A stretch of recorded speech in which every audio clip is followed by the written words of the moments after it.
pilnīgākais sūds. Es vispār esmu pārsteigts. Oskars Rupenheits, kā bija beztalanta dabenauts, tāds arī ir palicis. Aktieri tā kā manekeni, dialogu pilnīgākajās lupatās. Tagad pilnīgi nopietni. Es biju ļoti patīkami pārsteigts, bet tam zinot jau iepriekš plus mīnus to stāstu un visu. Un tā ir tā ratā reize, kad 2,5 stundas tev notur uzmanību. Tas ir kaut kas. Ne katrai filmai, arī tiešām lielbudžeta filmām, pat arī akšaniem kaut kādiem. Ja. Tas ir reti, bet Oskars ir Oskars. Tāpēc, ka viņš ir tiešām ļoti augstvērtīgs latviešu kino. Un tāpēc lūdzu noskatieties. Arī tie, kas parasti saka, mēs neejam, jo tie ir pilnīgākie sūdi. Labi, Kefs bija pirmais, bet tā bija tiešām parādīja pēc tādas dziļākas bedres. Ja.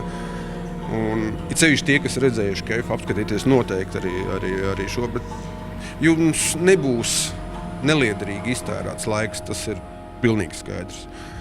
Es jau esmu bijis 2 reizes šo filmu par šo laiku. Tas kaut ko nozīmē.